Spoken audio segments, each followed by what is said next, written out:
Here we are, guys, back at it again, working on the comp car. So first order of business is let's get these headers to fit.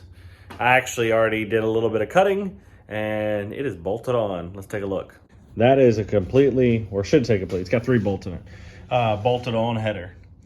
And it's not hitting the steering shaft, but it's awful close. So I'm gonna show you, I don't know how well we can see this, but let's take a look. So I cut the flange off of the collector there, and as you see, it's really, really close. So what I think I'm gonna do is I'm gonna weld a piece of exhaust to this and extend it, and then I'll probably have to hammer it a little bit to kind of shape it to clear a little better so it's just not so close. And I think we'll be in business on this side. All right, first test fit. Pretty dang close. And you can see right there it's hitting, but I think I can clearance that. We can make this work. And there you have it. Couple whacks of the hammer, and I am now good to go. All right, we're gonna move over to the passenger side, which these fit really, really close. They're hitting on the frame right there, the flanges. But I think I'm gonna do the same thing and cut off the flange and just drop it down. That way, you know, because when the motor torques and stuff, it's gonna bang hard into the frame rails. But it should, once I do that, they should bolt right up. Cut off flange and see how they fit. Oh yeah, much better. And just like that, that's bolted up there. So just so you guys know, I definitely plan to heat wrap both of these because it's snug. These things are gonna, like that's gonna melt the paint off the frame rail right there if it gets hot enough. So, but it's super cool because this was the probably easiest and funny is they're actually headers. The manifolds didn't fit as well as this stuff did. So I think I'm gonna add a little pipe to drop the flange down. And as you see, it should duck right in between the lollipop and the transmission right there. So I'm gonna tack on a piece of tube and see how it looks. All right, tack the tube on, and there you go. So I'm probably gonna cut it and then like angle it just a little bit so it isn't running so close to the firewall. This is so much better than the options I had. The other headers were like pointing right here at the firewall. Like there was no room to drop any pipe down there. Now that the engine's all mocked in there, time to check for drive shaft links so I can go ahead and if I need to order one, I can. I've got this factory Fox body length. It's actually aluminum drive shaft. I'm probably gonna run a steel one for now just because of the simple fact the cost. So I'm hoping this will be close and maybe take the steel and just get it lengthened or shortened, whatever I need to do.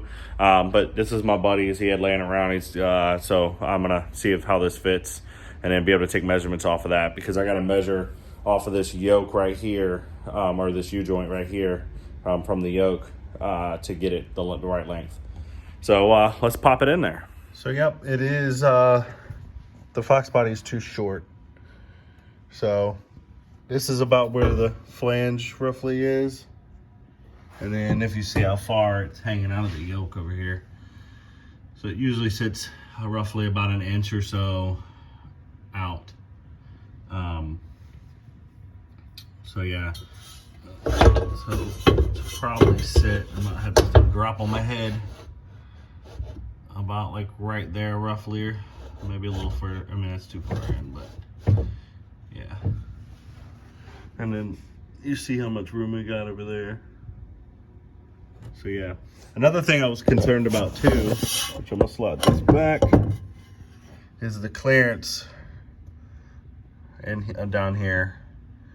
So I guess I need to take out these braces. Cool. Take some measurements and we'll be done. I can pull the engine back out. You can see everything in the tunnel right here.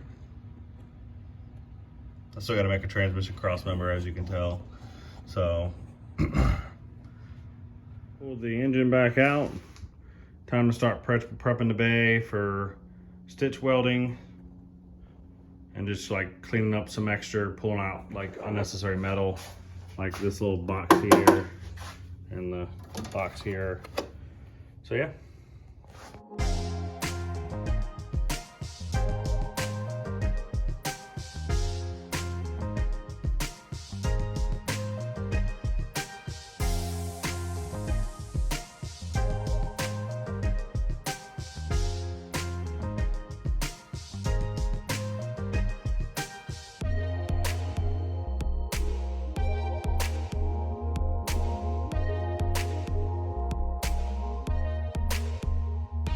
So the next thing I want to work on tonight is just practicing welding some tube. Not that I haven't welded it before, but a little bit of practice never hurts. The cage is done, I just got to go pick it up, so then I'll be ready to weld it in. Well, I got to prep the engine, or the interior first, but not really feeling up to doing anything crazy tonight, so I think I'm going to practice welding some tube together, and then I'll call it a night. And this is why we practice. The right side is the first time, and then the left side is my second go. So you can see a big difference, and I still got to tidy up some more, like down here, kind of gobble together some, but definitely a lot cleaner than the first pass. So I need to get a few more scrap pieces of tube, and I'm gonna practice a couple more times, but practice gets you there, that's for sure.